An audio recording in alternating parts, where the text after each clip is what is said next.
Hey guys, welcome back our YouTube channel. ಈ ಸಮ್ಮರಲ್ಲಿ ಏನಾದರೂ ಕೂಲಾಗಿರೋ ಕೂಲ್ ಡ್ರಿಂಕ್ಸ್, ಐಸ್ ಕ್ರೀಮ್ ತಿನ್ನೋಣ ಅಂತ ಅನ್ನಿಸ್ತಾನೆ ಇರುತ್ತೆ. ಸೊ ಅದನ್ನು ಮನೇಲಿ ಮಾಡ್ಕೊಂಡು ತಿಂದರೆ ಇನ್ನೂ ಟೇಸ್ಟಿಯಾಗಿರುತ್ತೆ, ಹಾಗೆ ಸ್ಯಾಟಿಸ್ಫ್ಯಾಕ್ಷನ್ ಕೂಡ ಹೌದು.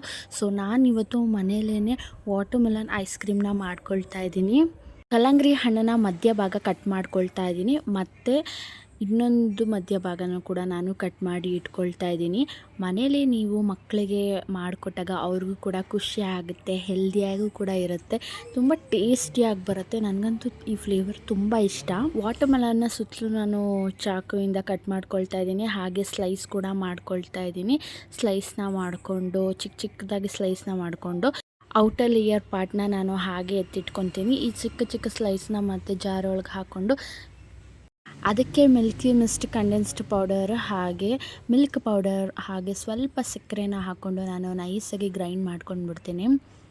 ಔಟರ್ ಲೇಯರ್ ಏನು ಎತ್ತಿಟ್ಕೊಂಡಿದ್ದೀನಲ್ಲ ಅದಕ್ಕೆ ಐಸ್ ಕ್ರೀಮ್ ಸ್ಟಿಕ್ನ ನಾನು ಸ್ಟಿಕ್ ಮಾಡ್ಕೊಂಡಿದ್ದೀನಿ. ನೆಕ್ಸ್ಟು ಇದು ಪ್ಲಾಸ್ಟಿಕ್ ಕವರ್ನ ಕಟ್ ಮಾಡಿಕೊಂಡು ಒಂದು ಪ್ಲೇಟ್ ಮೇಲೆ ಹಾಕ್ಕೊಳ್ತಾ ಇದ್ದೀನಿ. ಔಟರ್ ಲೇಯರ್ ಏನು ಇಟ್ಕೊಂಡಿದ್ವಲ್ಲ ಅದನ್ನು ಕೂಡ ಹಾಕ್ಕೊಂಡು ಗ್ರೈಂಡ್ ಮಾಡಿರೋ ಮಿಕ್ಸ್ಚರ್ನ ನಾನು ಅದರೊಳಗೆ ಸೇರಿಸ್ಕೊಳ್ತಾ ಇದ್ದೀನಿ. ಫಿಲ್ ಕೂಡ ಹಾಕ್ಕೊಳ್ತಾ ಇದ್ದೀನಿ.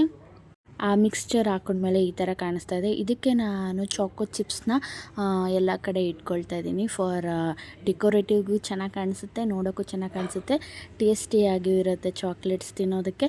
ಸೊ ಅದಕ್ಕೆ ನಾನು ಇಟ್ಕೊಳ್ತಾ ಇದ್ದೀನಿ. ಎಕ್ಸ್ಟ್ರಾ ಇರೋದನ್ನು ಒಂದು ಕಂಟೈನರ್ಗೆ ಹಾಕ್ಕೊಳ್ತಾ ಇದ್ದೀನಿ. ಇದನ್ನು ಕೂಡ ನಾನು ಒಂದು 8 ಅವರು ಫ್ರೀಝರ್ನಲ್ಲಿ ಇಡ್ತಾ ಇದ್ದೀನಿ. ಸೊ ಅದಾದಮೇಲೆ ಅಲ್ಟಿಮೇಟಾಗಿರೋ ಐಸ್ ಕ್ರೀಮ್ ರೆಡಿ ಆಗಿಬಿಡುತ್ತೆ. ಸೊ ನೀವೇ ನೋಡ್ತಾ ಇದ್ದೀರಲ್ಲ, ಸೊ ಅಲ್ಟಿಮೇಟ್ ಆಗಿರೋ ಐಸ್ ಕ್ರೀಮ್ ರೆಡಿಯಾಗಿದೆ. ತುಂಬ ಟೇಸ್ಟಿಯಾಗಿರುತ್ತೆ, ಹೆಲ್ದಿ ಕೂಡ. ನನಗಂತೂ ಸಖತ್ ಇಷ್ಟ ಆಯಿತು ಟೇಸ್ಟು. ನೀವು ಕೂಡ ಮನೇಲಿ ಟ್ರೈ ಮಾಡಿ. ನಮ್ಮ ಚಾನಲ್ನ ಸಬ್ಸ್ಕ್ರೈಬ್ ಮಾಡ್ಕೊಳ್ಳಿ.